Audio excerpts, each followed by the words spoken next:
نون league تو کچھ press conferences کے ذریعے اپنا موقف ظاہر کر دیتی ہے. پیپلز پارٹی کیا سوچتی ہے ان مطالبات پر؟ ان کے مطابق تقریباً انکار ہے، لیکن پیپلز پارٹی کی کیا رائے ہے؟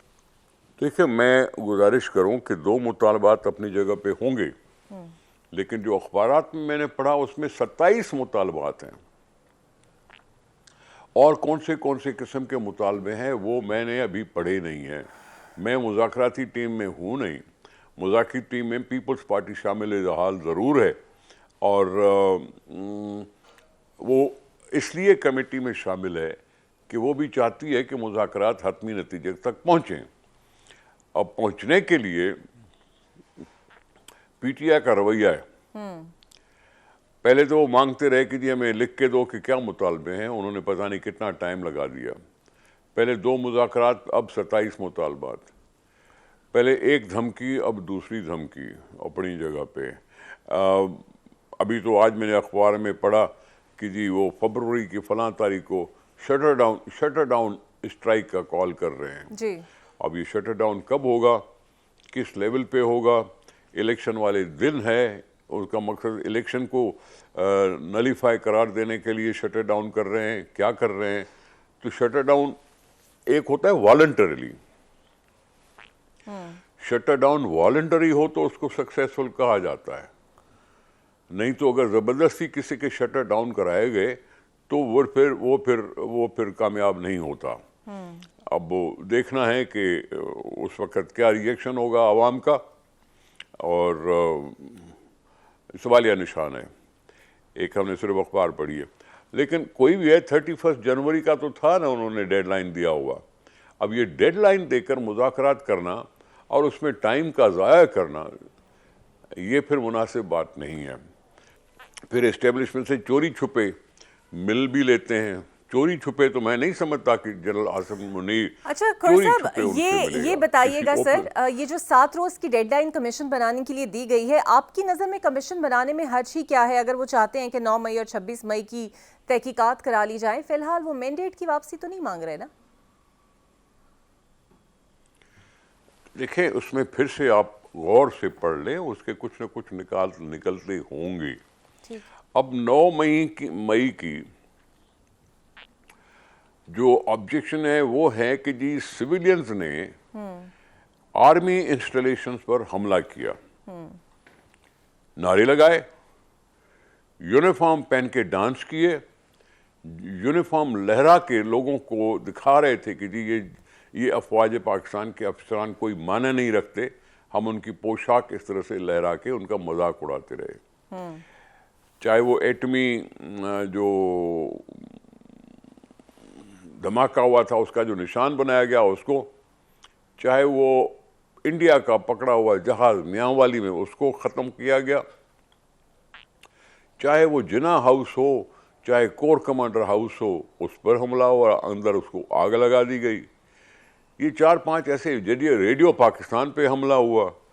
یہ اس طرح کے 4-5 جو واقعات ہوئے تھے، یہ مانے گئے ہیں کہ یہ ملٹری انسٹالیشنز پر سویلینز نے حملہ کیا، جس کے کیسز چل رہے ہیں ملٹری کورٹس میں. یہ ملٹری کورٹس میں پہلے بھی کیسز چلے ہیں. بالکل ٹھیک. یہ خان صاحب کے زمانے میں اینٹی ٹیررس کورٹ بھی چل رہے تھے. اگر آج چل رہے ہیں تو پچھلے زمانے میں بھی چل رہے تھے. اور اگر آج ملٹری کورٹ میں کوئی فیصلہ ہو رہا ہے تو کل بھی کسی نہ کسی جگہ ملٹری کورٹ کا فیصلہ ہوا تھا. اس وقت بھی سویلین کا سوال تھا. یہ ہے 9 مئی کا واقعہ. بالکل ٹھیک ہے. 25 مئی کا واقعہ، 25 نومبر کا واقعہ، 26 نومبر کا واقعہ. جب حکومت نے کہا کہ تم فلاں جگہ پہ دھرنا دینا چاہتے ہو تو بھلے دو، تو پی ٹی آئی کی طرف سے وائلیشن کیوں ہوئی کہ جی ہم نے تو جانا ہے تو صرف ڈی چوک پہ جانا ہے. پھر ہمیں خبر پڑی کہ جی وہاں جی رینجرز کو مارا گیا ہے، 3 یا 4 کے رینجرز کے لاش، فوٹو سب کچھ جو کچھ بھی دکھائی دیا. اس کے جواب میں پی ٹی آئی نے کہہ دیا ہمارے 200 کارکن مارے گئے. پھر اس کے بعد کہا گیا ہمارے 20 کارکن مارے گئے. پھر کہا گیا ہمارے 50 کارکن مارے گئے. حکومت والے ان سے پوچھتے رہے بھائی لسٹ دو، CNIC کارڈ دو، لاشوں کی کوئی فوٹوگراف دے دو. تو سر جب اتنی وہ ابھی تک ہم ایمبیگیٹی ان اور سے اتنے منتظر بیانات ہیں وہ کہ بدلتے رہے تو پھر کمیشن بنانے میں حرج کیا ہے؟ اس کا دودھ کا دودھ اور پانی کا پانی ہو جائے گا کہ آخر 26 تو میں یہی عرض کر رہا ہوں، میں عرض یہی کہہ رہا ہوں. آپ کہہ رہے ہیں کہ حرج کیا ہے، میں کہہ رہا ہوں جھوٹ کا پلندے پر بنانے کی ضرورت ہی کیا ہے؟ آپ تو جھوٹ بول رہے ہیں نا. جب آپ کو کہا گیا کہ دوسری جگہ دھرنا دو تو آپ ڈی چوک پر آئے کیوں؟ مولانا فضل الرحمان صاحب نے بھی دھرنا دیا تھا کسی زمانے میں، وہ ڈی چوک کا اس نے ضد نہیں کیا تھا اور وہ اس کے بعد چلے گئے تھے. اگر آپ وہیں کسی دوسری جگہ پہ دھرنا دیتے تو دنیا کو تو پتہ چلتا ہی صحیح نا کہ 50,000 لوگ ہیں، 50 لاکھ لوگ ہیں، بیٹھے ہیں حکومت کے خلاف دھرنا لیے، سردی میں گرمی میں ورکر بیٹھے ہیں، پارٹی کے ورکر بیٹھے ہیں، مدرسوں کے طالب علم نہیں ہیں، لوگ آئے ہیں بیٹھے ہیں. یہ کیا ایشو نہ بنتا؟ بالکل بن جاتا ہے ایشو. لیکن انہوں نے ضد کیا کہ نہیں، ہم نے تو ڈی چوک جانا ہے، بھلے ہمیں تھوڑا سا کٹ لگے لیکن ہم نے تو نیوز بنانی ہے. اچھا کھوڑے صاحب یہ بتائیے گا کہ مولانا فضل الرحمان نے آج پھر موجودہ اسمبلیوں کو کٹ پتلی اور جعلی کہا ہے اور ان کے مطابق جو ہے وہ موجودہ اسمبلیوں کی کوئی حیثیت نہیں ہے، اور وہ کہتے ہیں ایسی اسمبلیاں تو میں خود مٹی سے بھی بنا سکتا ہوں. آخر وہ اتنے نالا رہتے ہیں، آپ لوگوں کے بھی قریبی تعلقات ہیں، لیکن پھر بھی ان کی ریزرویشنز دور نہیں ہوتی. بات طریقہ کار کی نہیں ہے، بات دیرینہ تعلقات کی بات بھی نہیں ہے. دیکھیں مولانا فضل الرحمان صاحب کا ایشو ہے کہ وہ کے پی میں بری طرح سے ہار گئے، وہاں جیتی پی ٹی آئی، اور اگر فارم 47 کا ایشو پنجاب میں ہے تو کے پی میں بھی ہے، اسی طرح سے سندھ میں بھی ہو سکتا ہے، اسی طرح سے بلوچستان میں بھی ہو سکتا ہے. لیکن مولانا کا ذاتی جو عمل ہے وہ جے یو آئی کا مطلب ناکامی کے پی میں، مولانا اس کے لیے بھی تو کہہ رہے ہوں گے نا، یہ ضروری تو نہیں ہے کہ قومی اسمبلی کے لیے کہیں. بذات خود الیکشن پہ سوالیہ نشان اٹھتا ہے، سوالیہ نشان الیکشن پر اٹھتا ہے. اس کی طریقہ کار ہے کہ جی واقعی وہ 47 تھا یا نہیں تھا، اس کے کتنے کیسز چل رہے ہیں، ٹریبیونلز میں کتنے کیسز چل رہے ہیں، نہیں چل رہے ہیں، وہ دیکھنا چاہیے. لیکن پی ٹی آئی نے بھی اگر پٹیشن داخل کیے ہیں، ان کو تو عمران خان صاحب کے رہا کرانے کی بات دی گئی تھی، ریفرنسز تو سارے بھول گئے ہیں، ٹریبیونل میں جانا تو سب نے بھول چکے ہیں، اور پھر ابھی تو ڈیمانڈ ہی نہیں کر رہے ہیں کہ جی 8 فروری کا الیکشن متنازع تھا. اب تو کہہ بھی نہیں رہے، تو پھر آپ کیوں کہہ رہے ہیں؟ بہت شکریہ کھوڑا صاحب آپ کے وقت کا. دیکھتے ہیں اب یہ سیاسی کشیدگی کا پارا کچھ کم ہوگا یا نہیں ہوگا. ایک بریک لیتے ہیں، بریک کے بعد آپ سے ملتے ہیں.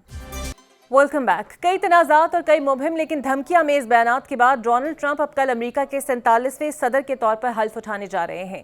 وہ اپنے پہلے دور صدارت میں بھی خاصے انپریڈکٹیبل رہے، اور اب جب وہ واپس حکومت میں آ رہے ہیں تو پاکستان کے لیے ان کی پالیسی یا پھر دنیا کے لیے امریکہ کی کیا پالیسی ہوگی اور کیا جارحانہ اقدام وہ اٹھانے جا رہے ہیں، ان تمام تر پہلوؤں پر بات کریں گے. میرے ساتھ موجود ہوں گی سابق وزیر خارجہ اور سینئر سیاستدان خورشید محمود قصوری صاحب. بہت شکریہ قصوری صاحب آپ کے وقت کا. سر خطے کی صورتحال تیزی سے تبدیل ہو رہی ہے، نئے بلاکس بن رہے ہیں، اور پاکستان کی پالیسی کے حوالے سے سر آپ کیا سمجھتے ہیں کہ ہم کیا امریکہ کے قریب ہیں یا چائنا کے قریب ہے، یا پھر ہماری ابھی کوئی خارجہ پالیسی ہوا میں مولک آپ کو نظر آتی ہے؟ نہیں، جو آپ نے ابھی اپنے پریلیمنری ریمارکس، اوپننگ ریمارکس میں آپ نے بات کی ہے نا، جی اس میں I'd like to explain ایسے نہیں ہے.